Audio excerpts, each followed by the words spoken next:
couldn't manage without him. I was too stupid and plain, too bad with money, too lacking in style to make it alone in the world, and I was so sorry I'd even thought about leaving him. The other urge was to run. Although where I'd run to, given that Toby was pretty much the only friend I had who'd stuck with me throughout my relationship, and I was already cluttering his living room, was a question I didn't want to think about. Toby nudged my elbow.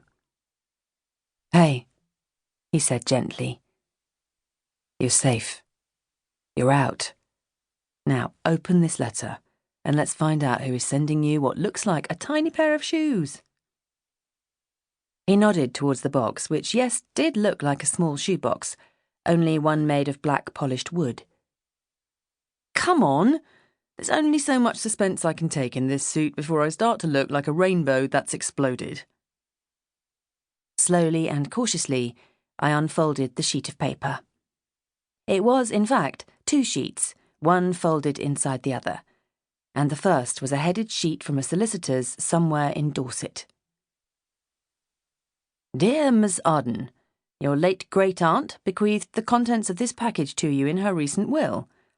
If you have any further questions about the bequest, please do not hesitate to be in touch.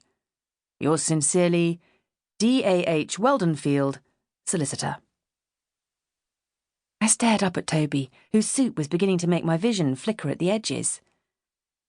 How did he know I was here? Now, don't be sexist, Mats. D. Weldonfield might be a woman. Deborah, I think. Tall and willowy and wears suits from Marks and Spencer's and very practical shoes. Toby pulled off the jester's cap and ran a hand through his overlong blonde curls. I knew displacement activity when I saw it. "Who did you tell I was here?" I jumped up off the sofa with a considerable amount of static electricity accompanying my fleecy pyjamas. I could have illuminated a small city. "Toby? Who?" "It's fine, honestly. Just your parents, that's all. They'll have passed it on to good old D.A.H. if you were named in the will, but they won't tell anyone else." He pushed at my shoulders until I sat down, limp and defeated. "You don't know him. He'll worm his way round my mum. He does this whole flattery thing. Gosh, Amanda, you're looking younger every time I see you, and so slim. How do you do it?" I put on a high-pitched sing-song voice. It was how he sounded now in my head whenever I dreamed of his voice. A kind of wheedling, Dickensian miser type of tone. It helped. "And I really need to know where Matilda is, just to return some of her things." I turned my mouth down into comic sad clown. "I know our relationship is over. It's so sad. But if she wants to leave me, it's up to her." I gave the last 4 words a sinister spin, and then I started to cry.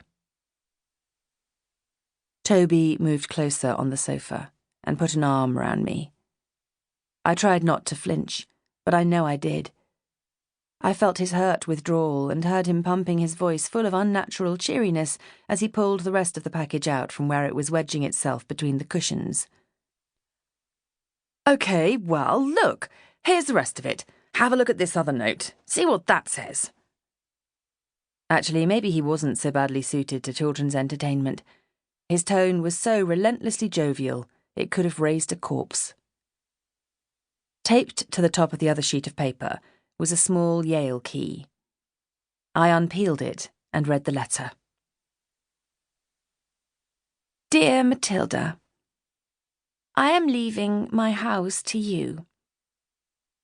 All you must do to get this is to scatter my ashes over the boys of Christmas in memory of my lost love. Yours, Millicent Arden Wynne, St. Clair's, Christmas Steepleton, Dorset." It meant nothing.